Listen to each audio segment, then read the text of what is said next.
السلام علیکم، امید ہے کہ آپ خیریت سے ہوں گے۔ آج انشاءاللہ ہم بات کریں گے سورہ الہمزہ کی 104ویں سورہ جو ہے 104، اور اس صورت میں اللہ تعالیٰ نے ذکر کیا ہے ان لوگوں کا جو دوسروں کو تکلیف دیتے ہیں، تذلیل کرتے ہیں، پیٹھ پیچھے برائی کرتے ہیں اور مال جمع کرتے ہیں۔ اور اس صورت کے حوالے سے میں آپ کو ایک کہانی سنانا چاہوں گا، اور وہ کہانی ہے دنیا کے ایک عظیم ترین خزانے کی۔ اتنا بڑا خزانہ انسانی تاریخ میں نہ کبھی پہلے ملا اور نہ شاید کبھی دوبارہ مل سکے، اور دلچسپ بات یہ ہے کہ لوگوں کو اس کے بارے میں علم نہیں ہے۔ اور یہ کہانی ہم سنیں گے انشاءاللہ تیسری آیت کے بعد، کیونکہ اس کہانی کا بڑا گہرا تعلق ہے آیت نمبر 2 اور 3 سے، اور ایک طرح سے یہ جو کہانی ہے یہ اس سورت کی ان آیات کی تفسیر بیان کرتی ہے۔ تو شروع کرتے ہیں سورہ الہمزہ۔ بسم اللہ الرحمن الرحیم۔ آیت نمبر 1، وَيْلٌ لِكُلِّ ہُمَزَةٍ لُمَزَةٍ۔ افسوس اور تباہی ہے ہر اس شخص کے لیے جو لوگوں پر تان اور پیٹھ پیچھے برائیاں کرتا ہے۔ اب اگر لفظ با لفظ دیکھا جائے تو لفظ ویل جو ہے وہ وئی سے نکلا ہے۔ عربی زبان میں وئی کا مطلب ہوتا ہے تعسف یا افسوس، اور ویل کا مطلب ہے کہ حسرت، افسوس اور تباہی۔ اور اللہ تعالیٰ یہاں بتا رہا ہے کہ جو لوگ اس قسم کے گناہوں میں ملوث ہوں گے ان کا انجام تباہی، حسرت اور افسوس ہے۔ یہ تو ہو گیا پہلا لفظ ویل۔ اب اگلا لفظ ہے لکل۔ لکل کا مطلب ہے وہ تمام لوگ، ہر وہ شخص۔ ہمزۃ لمزہ، یہ دو الفاظ آگے۔ پہلا جو اس میں ہے ہمزہ، یہ لفظ ہمز سے نکلا ہے، اور امام راضی کا فرمانا ہے کہ ہمز کا مطلب کسی کے منہ پر اس کو ذلیل کرنا اور اس کی تذلیل کرنا، کسی کے اعتماد اور وقار کو توڑنا۔ اب ہمز جو ہے اس سے ایک اور لفظ عربی میں نکلتا ہے جس کو کہتے ہیں مہمز۔ جب کوئی گھوڑے کو چلانا چاہتا ہے تیزی سے تو جوتوں کے ساتھ گھوڑ سوار نے لوہے کے کچھ نوکیلے سے کونے لگائے ہوتے ہیں جن کو سپرز کہتے ہیں انگریزی زبان میں، اور ان کو ایڑی کو موڑ کے گھوڑے کو چبھویا جاتا ہے اور گھوڑا تیز چلتا ہے۔ اسی طرح اگر ہاتھی کو آپ لے کے جا رہے ہیں تو اس کو بھی تیز چلانے کے لیے جو ہاتھی کا محاوت ہوتا ہے وہ ایک چھڑی کے ساتھ اس کو کچوکے دیتا ہے، یا کوئی تیر نما نیزہ نما چیز ہو اس کے ساتھ کچوکے دیتا ہے۔ کسی بھی جانور کو چلانے کے لیے آپ لکڑی کا ڈنڈا لے کے اس کے کونے سے اس کو کچوکے لگائیں تو اس کو مہمز کہتے ہیں۔ اور اردو زبان میں یہ استعمال بھی ہوتا ہے مہمیز کرنا، کسی چیز کو تیز کرنا، گھوڑے کو مہمیز کرنا، اس کو تیز لے کے جانا۔ تو ہمز سے مراد یہ ہوا کہ کوئی انسان دوسرے انسان کو کچوکے لگائے، اس کو تکلیف دے، اور اس کو تکلیف دے کے اس سے کام کروائے یا اسے کسی کام پہ اکسائے، بجائے اس کے کہ آپ کسی کی تعریف کریں اور اس کی مدد کریں یا اس کے کام کو اچھا سمجھ کے اس سے اپنا کام نکلوائیں، آپ اس کو تکلیف دے رہے ہیں، اس کو کچوکے لگا رہے ہیں، اس کو شرمندہ کر کے اس سے بات کر رہے ہیں، اس سے کام کروا رہے ہیں۔ اور ایسا آپ نے دیکھا ہوگا کہ اکثر مالک میں اور نوکر میں یہ نظر آتا ہے، کوئی بڑی کمپنی کا مالک ہے تو وہ اپنے ساتھ کام کرنے والوں کے ساتھ بھی اس طرح کی بات کرے گا۔ لیکن یہاں ایک بات سے بھی انسان ڈرتا ہے کہ کبھی نہ کہیں آپ کی بات سے دوسرے بندے کا دل دکھتا ہے، اس کے اعتماد کو ٹھوکر لگتی ہے، کچھ لوگوں کی تذلیل بھی ہوتی ہے انسان کی بات سے، اور مجھ سے اور آپ سے زندگی میں کبھی بھی یہ ہو سکتا ہے۔ تو یہاں اللہ تعالیٰ کی رحمت دیکھیں کہ اللہ تعالیٰ نے یہ نہیں کہا کہ ہمزہ، بلکہ ہمزۃن لمزہ کہا ہے۔ ہمزۃن جو ہے اس میں جو تا آ جاتا ہے، اس کا مطلب ہے کہ وہ شخص جس کی یہ عادت اور فطرت اور سرشت ہو، وہ ہمیشہ یہ کام کرے۔ تو ایک آدھ بار کرنے کو اللہ معاف کر سکتا ہے، انسان معافی مانگ لے تو معافی بھی ہو جاتی ہے، لیکن جو شخص ہمیشہ دوسرے کو ذلیل کرتا ہے، ہمیشہ دوسرے کو نیچا دکھانے کی کوشش کرتا ہے، تو اس کو ہمزت کہا جائے گا۔ دوسرا لفظ جو ہے وہ ہے لمزت، اور لمزہ کا مطلب ہے کسی کے ساتھ حقارت کرنا، اس پر ہنسنا اور پیٹھ پیچھے برائی کرنا، یعنی کوئی ہے نہیں اور آپ اس کی ہنسی مذاق کر کے اس کی تذلیل کر رہے ہیں، لوگوں میں بیٹھ کے اس کا حقارت سے ذکر کر رہے ہیں۔ اور یہاں بھی جب لمزتیں کا لفظ آ جائے گا تو یہ وہ شخص ہے جو ہمیشہ ایسا کرے. ایک آدھ بار کرنے سے انسان تباہی سے دوچار نہیں ہوتا اور نہ ہی اس پہ اللہ کا عذاب آتا ہے. اللہ تعالیٰ اس کو معافی کا موقع دیتا ہے. لیکن جو ہمیشہ ہمیشہ اس کی عادت بنا لے گا، اپنی فطرت بنا لے گا، اس کے لیے پھر تباہی اور بربادی اللہ تعالیٰ نے مقرر کرتی ہے. اور یہاں پر علماء جو ہیں ان کا یہ کہنا ہے، امام راضی کا اور دیگر علماء کا، کہ یہ جو بات ہے کسی کی تذلیل کرنا، تحقیر کرنا، ضروری نہیں کہ آپ الفاظ سے کریں. کبھی کبھی آپ اپنے چہرے کے تاثرات سے، اپنی آنکھوں سے، نظروں سے بھی دوسرے کو دیکھ کے ذلیل کر سکتے ہیں. اور انسان کے چہرے پہ 10,000 مختلف تاثرات آ سکتے ہیں. اور انسان کے دماغ کو اللہ تعالیٰ نے جو صلاحیتیں دی ہیں ان میں ایک بہت بڑی صلاحیت یہ ہے کہ ہم دوسرے کے چہرے کے تاثرات پڑھ سکتے ہیں. دوسرے کے چہرے سے مراد صرف انسان نہیں، جانور بھی ہوں، کوئی جاندار ہو، اس کے چہرے کے تاثرات ہم دیکھ کے سمجھ جاتے ہیں. کچھ تاثرات ایسے ہوتے ہیں چہرے پہ جو کہ 1 سیکنڈ کے ہلکے سے دورانی ہے، مائکرو سیکنڈ کے لیے آتے ہیں اور چلے جاتے ہیں، اور بظاہر ہمیں یاد نہیں رہتا، لیکن ہمارا ذہن ان کو دیکھ کے ایک دم سمجھ جاتا ہے کہ اگلا ہمارے بارے میں کیا سوچ رہا ہے. آپ کو اکثر ایسا اتفاق ہوگا، آپ کسی جگہ اجنبی چلے گئے، ایسے علاقے میں جہاں لوگ آپ کو نہیں جانتے، تو آپ کو محسوس ہو رہا ہوتا ہے کہ سب کے جذبات میں ایک سرد مہری ہے، حالانکہ آپ سے کوئی بات نہیں کر رہا، آپ کی طرف کوئی دیکھ بھی نہیں رہا، لیکن آپ کو ان کے رویے سے لگ رہا ہوتا ہے کہ ان لوگوں کا میرے ساتھ جو تعلق ہے وہ اچھا نہیں ہے، اور ایک عجیب سی ٹھنڈی سرد مہری قسم کی کیفیت طاری ہے، اور آپ وہاں پہ اپنے آپ کو بے چین محسوس کر رہے ہوتے ہیں. دوسری آیت میں اللہ تعالیٰ ایک اور برائی کا ذکر کر رہے ہیں، اور وہ ہے الذی جمع مالا وعددہ، جس نے مال جمع کیا اور اسے گن گن کر رکھا. تو یہاں اب 3 چیزیں ہو گئی ہمارے پاس. ایک تھی ہمزہ، کسی کے چہرے پر اس کو ذلیل کرنا. لمزہ، پیٹھ پیچھے ہنسنا اور تحقیر کرنا، حقارت سے کسی کا ذکر کرنا. تیسرا مال جمع کرنا اور اسے گن گن کر رکھنا. ان چیزوں کا آپس میں ربط ہو بھی سکتا ہے اور الگ بھی ہو سکتا ہے. تو تینوں کے لیے اللہ تعالیٰ نے کہا کہ تباہی اور بربادی ہے، ویل ہے، افسوس ہے کہ یہ لوگ اپنے آپ کو تباہ اور برباد کر رہے ہیں. اب اس میں نمبر 1 اور 2 بھی ہو سکتے ہیں، 2 جمع 3 بھی ہو سکتے ہیں، اور تینوں بھی ہو سکتے ہیں. ایسا شخص بھی ہو سکتا ہے جو کہ منہ پہ لوگوں کو ذلیل کرتا ہو، انہیں حقارت سے دیکھتا ہو. ایسا بھی جو پیٹھ پیچھے برائی کرتا ہے، وہ بھی جو مال جمع کرتا ہے. یا ایسا شخص جو غیبت کرے، منہ پہ بھی برا بھلا کہے اور مال بھی جمع کرے، اسے گن گن کے رکھے. آپس میں ربط کیا ہے؟ انسان کے پاس جب مال زیادہ ہو جاتا ہے نا، اور جب وہ مال کی لالچ میں ہوتا ہے اور اپنے پاس بہت سا پیسہ جمع کرتا ہے، تو اس کے اندر ایک نخوت اور ایک غرور آ جاتا ہے اور دوسروں کو نیچ سمجھنے لگتا ہے. اور آپ دیکھیں گے کہ حقارت اور تحقیر اور غیبت عموماً وہ شخص کر رہا ہوتا ہے جو مالدار ہے اور دوسرے سے زیادہ صلاحیتیں اور مال اور طاقت رکھتا ہے، اپنے سے کمزور پہ ہنس رہا ہوتا ہے. آپ کو بہت کم نظر آئے گا کہ کوئی شخص جو خود کمزور ہو وہ اپنے سے طاقتور پہ ہنسے یا اس کی تحقیر کرے یا اس کو ذلیل کرنے کی کوشش کرے. اور دنیا کے مال میں اللہ تعالیٰ نے یہ نہیں کہا کہ آپ مال جمع نہ کریں، مال کمائے نہیں. اللہ تعالیٰ نے دنیا کی آسائشوں اور مال کو متاع دنیا کا ہے. متاع کا مطلب ہوتا ہے ایک آلہ، کوئی ایسی چیز جو آپ استعمال کریں، کوئی اوزار. مثلا آپ دانت برش کرتے ہیں تو آپ کا جو ٹوتھ برش ہے نا وہ متاع ہے. آپ کے پاس ایک برش ہے جسے آپ برتن مانجتے ہیں، تو وہ برش جسے آپ برتن مانج رہے ہیں وہ بھی متاع ہے. پرانے وقتوں میں لکڑی کے اوپر کپڑا لپیٹ کے اس سے صاف کیا کرتے تھے برتن. اور آپ ٹوائلٹ جس سے صاف کریں نا برش سے، وہ بھی متاع ہے. تو یہ سب وہ آلے اور اوزار ہیں جن سے آپ کوئی مقصد حاصل کرتے ہیں.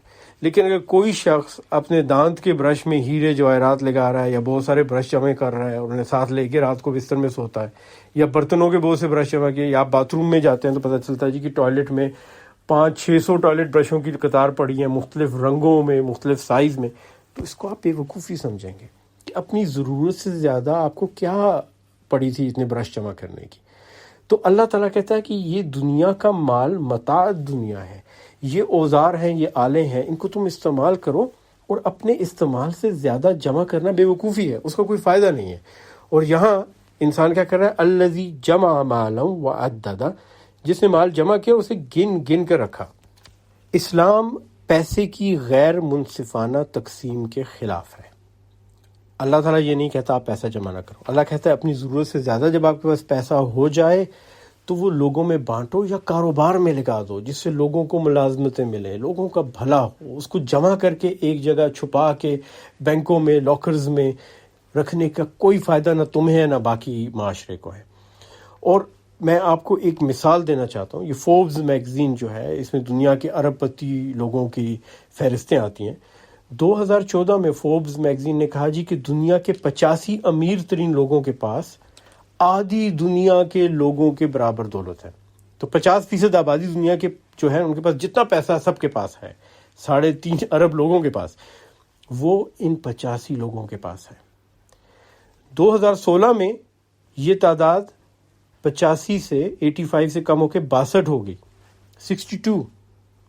2016 میں صرف 62 لوگوں کے پاس آدھی دنیا کا پیسہ تھا، اور 2017 میں 8 ہو گئی۔ دنیا کے 8 امیر ترین انسانوں کے پاس آدھی دنیا کے لوگوں کی دولت ہے۔ اور آپ دیکھتے ہیں کہ یہ تعداد کم ہوتی جا رہی ہے، دولت کا ارتکاز ہو رہا ہے، دولت جمع ہو رہی ہے ایک جگہ چند ہاتھوں میں، اور غریبوں کے ہاتھوں سے نکلتی جا رہی ہے۔ ظاہر ہے جو پیسہ امیروں کے پاس جا رہا ہے کہاں سے جا رہا ہے؟ غریبوں سے جا رہا ہے۔ غریب چیزیں خرید رہے ہیں، وہ چیزیں بنا رہے ہیں، بیچ رہے ہیں اور ان سے لیے جا رہے ہیں۔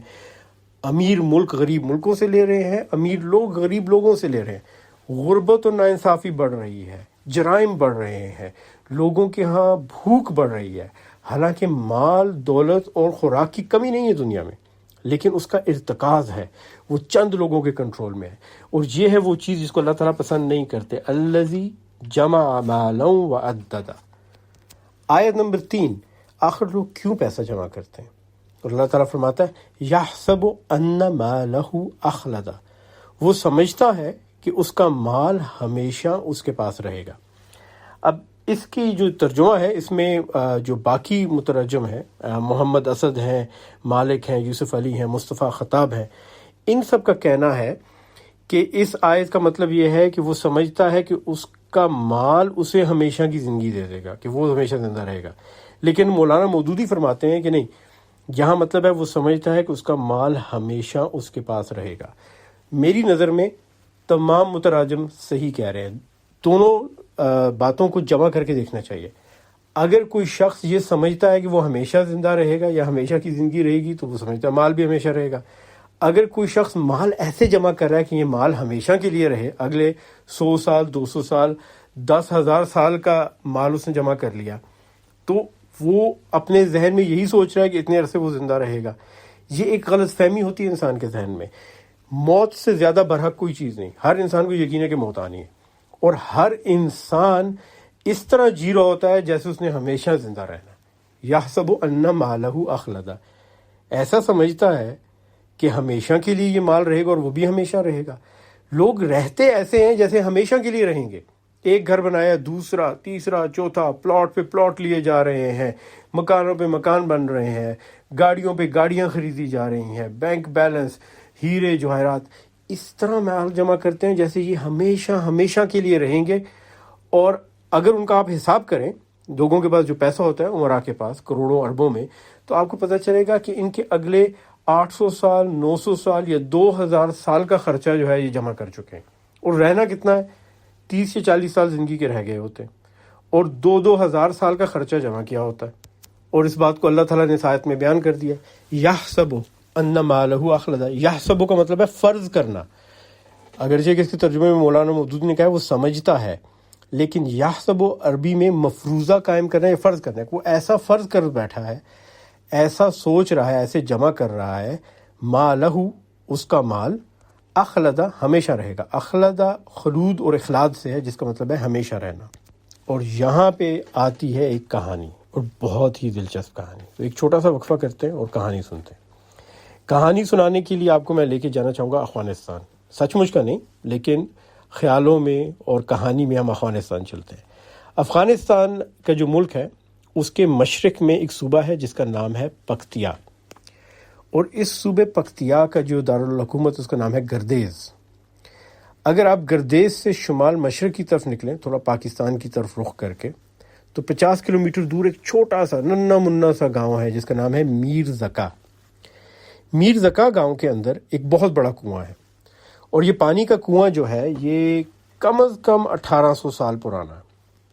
اب کیسے پتہ چلا یہ 1800 سال پرانا ہے، تو میں آپ کو تھوڑی دیر میں بتاؤں گا کہ اس بات کا مجھے کیسے اندازہ اور یقین ہے کہ یہ 1800 سال پرانا ہے کنواں۔ واپس کنویں کی طرف چلتے ہیں۔ بہت بڑا کنواں ہے، اور اس میں جب بھی بارش ہو تو پانی بہت بھر جاتا ہے، جب خشک سالی ہو تو پانی نیچے چلا جاتا ہے۔ 1947 میں جب پاکستان بنا تھا اس سال بہت بارش ہوئی افغانستان میں، خصوصاً پکتیا، گردیز اور میر زکا کے علاقے میں۔ تو یہ جو کنواں ہے اس کے اندر پانی بہت بھر گیا۔ تو ایک عورت گئی اور اس نے پانی کے لیے ڈول ڈالا اور اس میں سے پانی نکالا، تو اس کو پانی کے نیچے کوئی چیز چمکتی نظر آئی اور وہ سمجھ گئی کہ یہ سونا ہے۔ اس نے شور مچا دیا، زرین زرین، پشتوں میں سونے کو زرین کہتے ہیں۔ لوگ بھاگتے بھاگتے آئے، دیکھا بھائی کہ اس کی تو پانی کی ڈول میں سونے کا سکہ پڑا ہے۔ تو انہوں نے کنواں کھودنا شروع کیا، کنواں کھودا اور کنویں میں سے 13,000 سکے نکلے۔ اس کے بعد 1950 کی دہائی میں لوگ ہر کچھ عرصے بعد کنویں کی کھدائی کرتے اور تقریباً 1800 کلو سونا، چاندی اور تانبا اس کے سکے نکلے وہاں سے، اور بڑے قیمتی بیش قیمت سکے۔ یہ کم از کم 1800 سال پرانے سکے تھے۔ ان میں جو سب سے نیا سکہ تھا وہ 1800 سال پرانا تھا، اور سب سے پرانا سکہ تھا وہ 2500 سال پرانا تھا۔ اس لیے میں نے آپ کو کہا کہ یہ کنواں کم از کم 1800 سال پرانا ہے کہ اس میں سکے کسی نے چھپائے تھے۔ تو 13,000 سکے، 1800 کلو گرام کا خزانہ وہاں سے نکلا۔ 45 سال گزر گئے، 1992 کی بات ہے، 1992 شدید بارشیں ہوئیں، اور ایک دفعہ پھر عورتوں نے جب پانی کے ڈول ڈالے تو ایک عورت کو پھر سونے کا سکہ ملا۔ اب افغانستان کے حالات بدل گئے تھے، حکومت رہی نہیں تھی، مجاہدین ہر طرف پھر رہے تھے، آپس میں لڑ رہے تھے، ہر جگہ گروپ بنے ہوئے تھے، مختلف قسم کے چھوٹے چھوٹے علاقے کے سردار بنے ہوئے جو لڑ رہے ہیں آپس میں۔ ان سب کو جب پتہ چلا، انہوں نے کہا یار یہ تو 50 کی دہائی میں بھی 1800 کلو گرام سونا چاندی نکلا تھا یہاں سے، اور ابھی پھر نکلا ہے، تو اس بار ذرا دل جما کے نا کھدائی کرنی۔ تو وہ سارے پہنچ گئے، جتنے بھی علاقے کے غنڈے، بدماش، لڑنے والے لیڈر، پولیٹیشین، سردار، اور دور دور سے تاجر، اینٹیک کلیکٹرز، اور یہ سب لوگ، پشاور تک کے لوگ وہاں پہنچ گئے۔ گاؤں والوں کو انہوں نے کہا، اب ذرا چالاکی دیکھیے، گاؤں والوں کو کہا کہ تم سب پیسے جمع کرو، ہم تمہارے لیے کھدائی کریں گے، مال لے جا کے بیچیں گے اور تمہیں اس میں سے حصہ دے دیں گے۔ گاؤں والوں نے ادھار لیے ادھر ادھر سے، اور ہر گاؤں والے نے بہت سارا پیسہ، تقریباً 1 لاکھ جمع کر کے ان کو دیا۔ ان لوگوں نے جناب وہاں پر جنریٹر لگائے، پمپ لگائے، اور خوب جناب مشینیں لائی، اور پورے کے پورے کنویں کو کھود ڈالا نیچے تک۔ اب کھدائی کرتے جا رہے ہیں، شروع میں ان کو ملے 100 سکے، مزید کھدائی ہوئی، پھر ملے 1000، مزید کھدائی جاری کی، 1 لاکھ، اور انہوں نے کہا مزید بھی کھودو، پورے کنویں کو ادھیڑ کے رکھ دیا۔ آخر میں ملے 5 لاکھ سکے۔ یہ جو 5 لاکھ سونے، چاندی اور تانبے کے سکے ملے نا، ان کا وزن تھا 4000 کلو سے زیادہ، اور اس کے علاوہ تقریباً 770 پاؤنڈ سونے اور چاندی کے مختلف آرٹ ورک، مختلف نوادرات ملے۔ کوئی پیالہ بنا ہوا ہے، کوئی گلاس بنا ہوا ہے، کوئی مورتی بنی ہوئی ہے، لاکٹ بنے ہوئے ہیں، یہ سب چیزیں ملی۔ اتنا بڑا خزانہ دنیا میں کبھی کسی ایک جگہ سے نہیں نکلا، اور اس کے اندر کچھ اتنی نایاب چیزیں تھیں، مثلاً ایک سونے کا بہت بڑا میڈل نکلا، جس کے ایک طرف سکندر اعظم کی تصویر ہے، دوسری طرف ہاتھی بنا ہے، اور گمان یہ ہے کہ جب سکندر اعظم نے راجہ پورس کو شکست دی تھی تو اس نے یہ میڈل بنوایا اور اپنی فوج کے بڑے بڑے سرداروں میں ان کو تحفے کے طور پہ دیا، جس طرح فوجی آج کل بھی میڈل لگاتے ہیں جب جنگ کوئی جیتتے ہیں یا کسی جنگ میں حصہ لیتے ہیں۔ اور یہ صرف ایک میڈل جو ہے نا الیگزینڈر دی گریٹ کا، سکندر اعظم کا، اس کی قیمت جو ہے یہ کروڑوں میں ہے۔ وجہ کہ سکندر اعظم کی جتنی تصویریں آج تک ہمارے پاس ہیں، چاہے سکوں میں ہیں یا کتابوں میں ہیں، وہ اس کے مرنے کے کئی سو سال بعد بنائی گئی تھیں۔ یہ میڈل اس کی زندگی میں بنایا گیا تھا جو میر زکا سے ملا، اور یہ اس کی زندگی کی اصل شکل تھی کہ اس زندگی میں اس کی شکل کیسی تھی، کسی نے بیٹھ کے اس کی تصویر بنائی اور پھر اس سے یہ میڈل بنایا تھا۔ تو اس میں اتنے نایاب قسم کے نوادرات اور سکے تھے کہ ان میں سے ایک ایک کی قیمت ملینز آف ڈالرز میں جا رہی تھی، اور جناب وہ سارا لوٹ مار کر کے لوگ لے گئے، بیچ دیا۔ 2500 کلو سے زیادہ جو مال تھا سوئٹزرلینڈ پہنچ گیا۔ افغانستان کی حکومت آج تک رو رہی ہے، سوئٹزرلینڈ والوں کو فون کرتی ہے، وہ فون اٹھاتے بھی نہیں ہیں ان کو واسطے دے رہی ہے کہ یہ ہمارا خزانہ واپس کرو، آدھا واپس کر دو، 4000 کلو سے زیادہ تھا، 2500 تمہارے پاس پڑا ہے، باقی واپس پتہ نہیں ملے نہ ملے یہ کر دو۔ لیکن وہ مڑ کے پوچھتے بھی نہیں، کیوں؟ الذی جمع مالا وعددا، سوئٹزرلینڈ والی بیٹھ کے پوری دنیا کی دولت جمع کر کے گنتے رہتے ہیں، خوش ہوتے رہتے ہیں، ایحسب ان مالہ اخلدا، کہ مال ہمیشہ رہے گا، زندگی بھی ہمیشہ رہے گی۔ ایسے جمع کیے ہوئے خزانے سوئٹزرلینڈ میں جیسے اگلے 50,000 سال تک کے لیے ان کو خرچہ چاہیے، جو انہوں نے جمع کر دیا۔ اب یہاں پہ جو سب سے نیا سکہ ملا تھا وہ تھا 2 صدی عیسوی کا، اور سب سے پرانا سکہ ملا تھا 5ویں صدی قبل از مسیح کا۔ تو سب سے نیا سکہ 1800 سال پرانا، سب سے پرانا سکہ 2500 سال پرانا، 700 سال کا جمع کیا ہوا خزانہ تھا۔ سوچنے کی بات یہ ہے کہ 700 سال تو کسی انسان کی عمر ہوتی نہیں، آج کل کے زمانے میں تو بالکل بھی نہیں ہوتی۔ تو یہ نسل در نسل لوگوں نے جمع کیا۔ 2500 سال پہلے کسی نے جمع کرنے شروع کیے، پھر اس نے آگے کسی اور کو دیے، شاید کوئی بیٹے کو دیے، اولاد کو دیے، یا کوئی اور آ کے لوٹ کے لے گیا، پھر اس نے جمع کیا، اس نے آگے ایک اور کو دیا۔ 28-30 نسلوں نے یہ جمع کیا، ہر ایک ایسے جمع کر رہا تھا الذی جمع مالا وعددا، جیسے ہمیشہ کے لیے اس نے جمع کرنا ہے، ایحسب ان مالہ اخلدا۔ اتنا بڑا خزانہ جمع کیا، اور جو آخری خوش قسمت تھا، خوش بخت تھا یا بدبخت تھا، اس کو کیا کہہ سکتے ہیں؟ میں تو کہوں گا بہت بدبخت تھا، جو آخری بندہ تھا جس نے یہ سارا خزانہ جس کے پاس آیا، 4,500 کلو سے زیادہ سکے اور 770 پاؤنڈ سے زیادہ سونے چاندی کے نوادرات، اس اللہ کے بندے نے بھی ان کو لوگوں پہ خرچ نہیں کیا، غریبوں میں نہیں دیا، لوگوں میں نہیں دیا، سارے کا سارا اٹھا کر کنویں کے اندر دفن کر دیا۔ کنویں میں کیوں دفن کیا اللہ بہتر جانتا ہے، شاید اس پہ کوئی حملہ آور فوجیں آ گئیں باہر سے، کسی اور جگہ سے کسی قبیلے نے حملہ کر دیا، وہ اپنا خزانہ چھپا رہا تھا اس خیال سے واپس آ کے نکال لوں گا۔ اسے کیا پتا تھا کہ ابھی 18 سال 100 سال تک پڑا رہے گا، اور اس کے بعد افغانی گاؤں والے نکالیں گے، اور پھر وار لارڈز نکالیں گے، اور غنڈے بدماش نکال کے کھا جائیں گے سارا، اور گاؤں والوں کے حصے میں کچھ بھی نہیں آئے گا، بہت کم آئے گا۔ تو وہ 28-30 نسلیں جو اس کو جمع کرتی رہیں، ان کے کسی کام نہیں آیا، انہوں نے کسی اور کے کام بھی نہیں آنے دیا۔ اور پھر یہ آخری والا جو بدبخت تھا، اس نے سارے کا سارا اٹھا کے کنویں میں دفن کر دیا۔ کنویں میں سے بھی نکلا تو کیا ہوا؟ نہ غریبوں کے کام آیا، نہ کسی اور کے، جس کے ہاتھ بھی آیا اس نے جمع کر لیا۔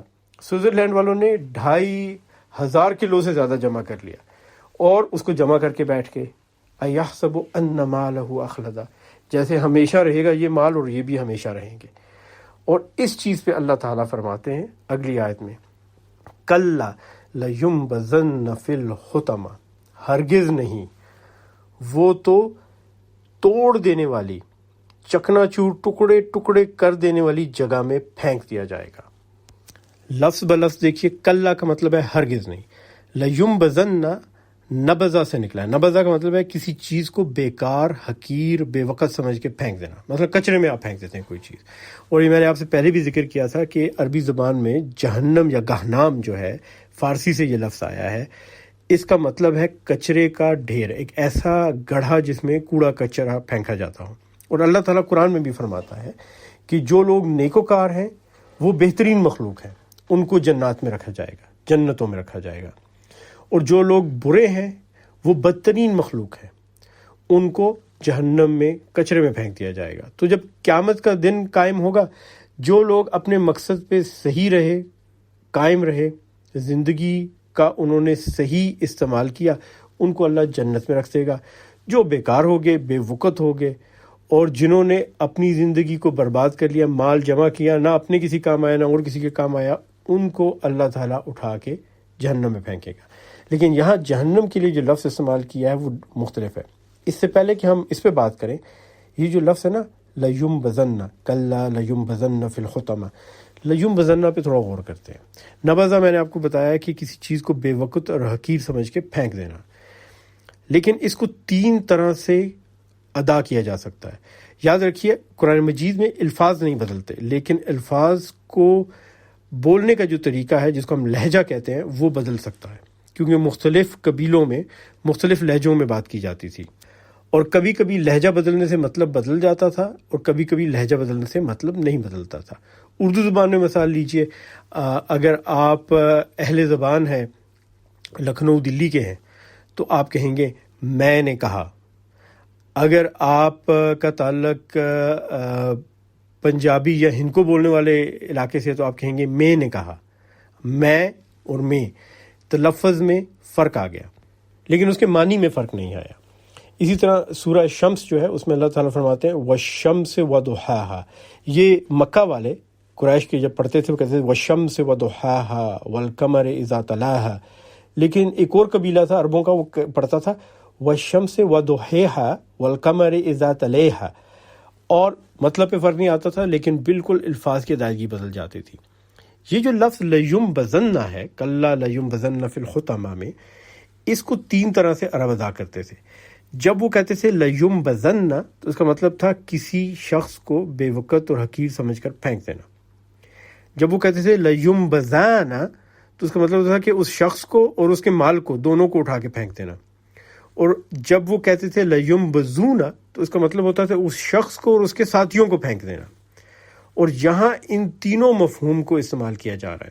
اللہ تعالیٰ نے ایسا لفظ چنا جو مختلف قبیلے مختلف طرح سے ادا کریں اور اس میں 3 معنی آ جائیں، یعنی جو یہ پیسے جمع کر رہا ہے اس کو، اس کے مال کو اور اس کے ساتھیوں کو جو جمع کر رہے ہیں، تینوں کو اللہ حطمہ میں پھینکے گا۔ حطمہ ایک ایسی جگہ ہے جو ٹکڑے ٹکڑے کر دے گی، کچل دے گی، سب کا شیرازہ بکھیر دے گی۔ اور دیکھیے وہ جو میر زکا کے گاؤں میں جو آپ کو خزانہ ملا، وہ 28 سے 30 نسلوں نے جمع کیا ہوا تھا، وہ کسی ایک شخص نے جمع نہیں کیا تھا، کسی کی عمر 700 سال نہیں تھی۔ تو اللہ تعالیٰ کہتے ہیں یہ جو تم مال جمع کرتے ہو نا، پھر یہ کسی اور کو دیتے ہو، پھر وہ جمع کرتا ہے، وہ کسی اور کو دیتا ہے، وہ جمع کرتا ہے، یہ سارا مال اور یہ سارے جمع کرنے والے، جس نے شروع کیا، جس نے جاری رکھا اور جو آخر میں اس کا مالک تھا اور پھر اس نے اس کو ضائع کر دیا، ان سب کو حطمہ میں پھینکوں گا۔ اور حطمہ وہ جگہ ہے جہاں ٹکڑے ٹکڑے ہو جائیں گے، کچل دے گی جو ان کو۔ اور پھر اگلی آیت میں اللہ تعالیٰ پوچھتا ہے وَمَا أَدْرَاكَ مَا الْحُطَمَةُ، اور تم کیا جانو کیا ہے وہ چکنا چور کر دینے والی جگہ۔ اور بڑا اہم سوال ہے یہ، بالکل ایسے جیسے اللہ تعالیٰ میرا اور آپ کے ذہن کو پڑھ رہا ہے کہ اب یہ کہیں گے یہ چکنا چور کرنے والی جگہ کیا ہے، اور اللہ تعالیٰ اگلی آیت میں یہی کہتا ہے وَمَا أَدْرَاكَ مَا الْحُطَمَةُ، تم کیا جانو کیا ہے۔ اور پھر اللہ تعالیٰ بتاتا ہے نار اللہ الموقدہ، اللہ کی آگ خوب بھڑکائی ہوئی۔ قرآن مجید میں کسی جگہ بھی جہنم کی آگ کو اللہ نے یہ نہیں کہا کہ یہ میری بھڑکائی ہوئی آگ ہے، سوائے اس ایک آیت کے، نار اللہ الموقدہ، یہ وہ آگ ہے جسے اللہ نے سلگایا ہے۔ اور موقدہ لفظ اوقدہ سے آیا ہے، اور اوقدہ آیا ہے ایقاد سے، اور اس کا مطلب ہے ایک ایسی آگ جو ہمیشہ جلتی رہے گی اور کبھی بھی کم نہیں ہوگی۔ کیوں؟ کیونکہ یہ اللہ نے جلائی ہے۔ اور آگے اللہ تعالیٰ فرماتا ہے التی تطلع علی الافئدہ، جو دلوں تک پہنچ جائے گی۔ التی کا مطلب ہے جو، تطلع جو ہے یہ لفظ اطلاع سے نکلا ہے، ہم اردو میں بھی کہتے ہیں نا اطلاع ہونا، باخبر ہونا۔ اطلاع کے 2 معنی ہیں، ایک ہے چڑھنا، اوپر پہنچنا، اور دوسرا باخبر ہونا۔ تو اللہ کہتا ہے یہ وہ آگ ہے جو دلوں تک پہنچے گی اور تمہارے دلوں کو پتہ چل جائے گا۔ لیکن یہاں عام دل نہیں، عام دل کو تو قلب کہتے ہیں، یہاں الافئدہ کہا ہے۔ افئدہ سے مراد ہے ایک ایسا دل جس میں جذبات اور خواہشات ہوتے ہیں، خواہشات جذبات سے بھرپور دل، فواد جیسے کہتے ہیں۔ اور یہ وہ دل ہے جس میں آپ کا عقیدہ ہے، جس میں آپ کے نظریات ہیں۔ جو شخص پیسہ جمع کر رہا ہے اس کا نظریہ یہ ہے کہ یہ پیسہ سارا میرے کام آئے گا اور میں کسی اور کو نہیں دینے دوں گا، اگر میرے کام نہیں بھی آ رہا میں جمع کر کے رکھ دوں، اس سے کسی اور کو فائدہ نہ ہو۔ اور اللہ تعالیٰ اس چیز کے خلاف ہے۔ اسلام میں زکوٰۃ کا جو تصور ہے وہ بھی یہیں سے آیا ہے کہ آپ کے پاس اپنی ضرورت سے زیادہ جو پیسہ ہے، 84.45 گرام سے زیادہ سونا، 7.5 تولے سے زیادہ سونا، اس کے اوپر جو پیسہ ہے اس کا کم از کم 2.5% آپ غریبوں میں دے دیں۔ کیونکہ مال کو جمع کرنا، اللہ کی نعمتوں کو جمع کرنا، ان کو روکنے کے مترادف ہے کہ آپ ان کو دوسرے لوگوں تک پہنچنے نہیں دے رہے، خاص طور پہ اس وقت جب دنیا میں بے تحاشا ضرورت مند لوگ ہیں۔ اور آیت نمبر 1 میں اللہ تعالیٰ مزید اسے بیان کرتا ہے کہ یہ آگ کیا کرے گی۔ نار اللہ الموقدہ التی تطلع علی الافئدہ، اللہ کی جلائی ہوئی آگ جو دلوں تک پہنچ رہی ہے، آگے کیا کرے گی۔ انہا علیہم مؤصدہ، وہ ان پر ڈھانک کر بند کر دی جائے گی۔ انہا بے شک، بغیر کسی شک کے، علیہم ان کے اوپر، موصدہ سے مراد ہے بند کر دی جائے گی۔ موصدہ کا لفظ ایصاد سے نکلا ہے۔ ایصاد کا مطلب ہے ایک گودام، ایک ایسی جگہ جہاں آپ مال رکھتے ہیں یا آپ جانور بند کرتے ہیں، اور ایصاد سے مراد ڈھکن بھی ہے۔ تو یہ آگ ان کے دلوں تک پہنچے گی، ان کے دلوں کو خبر ہو جائے گی، انہیں پتہ چل جائے گا کہ یہ آگ ان کا ٹھکانہ، اور پھر اس کے شعلے اوپر سے جا کے بند کر دیے جائیں گے، اور دروازے ہوں گے جن کو بند کیا جائے گا، اور اس کے اندر ان لوگوں کو اس آگ میں رہنا پڑے گا۔ اگلی آیت میں اللہ کہتے ہیں فی عمد ممددہ، اونچے اونچے ستونوں میں۔ تو اس آگ کے لپٹے اونچے اونچے ستونوں کی طرح ہوں گے، اور وہ ہر طرف اس سے گھرے ہوں گے، اور اس کے اندر وہ رہیں گے۔ عمد سے مراد ہے ستون، یہ عمود سے آیا ہے، عمود کا مطلب ہے سیدھا کھڑے ہونے والی چیز، اور مد جو ہے ممددہ جیسے آیا ہے مد، اس کا مطلب ہے اونچے اونچے تنے ہوئے اور کھچے ہوئے، جس کو ہم اوور اسٹریچڈ کہتے ہیں انگریزی زبان میں۔ اور ان 9 آیات کے ساتھ ہی سورہ الہمزہ کی تلاوت اور تفسیر مکمل کرتے ہیں۔ بہت بہت شکریہ سننے کا، ان سب لوگوں کا شکریہ جنہوں نے یہ تفسیر ممکن بنائی، خصوصاً یاسر سلیم کا جو انہیں اپلوڈ کرتا ہے۔ دعا کریں اللہ تعالی ہم کو ہر قسم کے گناہ سے بچائے، خاص طور پہ ہمزہ، لمزہ اور جمع کرنا مال کا، اس کی لالچ سے ہمیں نکالے، کیونکہ جو بھی اس میں مبتلا ہوتا ہے وہ اپنا بھی نقصان کرتا ہے، دوسروں کا بھی نقصان کرتا ہے، دنیا میں بھی اور آخرت میں بھی۔ اللہ تعالیٰ آپ کو، آپ کے سارے خاندان کو، سب جاننے والے اور چاہنے والوں کو اپنے حفظ و امان، پناہ اور رحمت کے سائے میں رکھے، دنیا اور آخرت میں۔ آمین ثم آمین۔ دعا میں یاد رکھیے گا۔ السلام علیکم ورحمۃ اللہ وبرکاتہ۔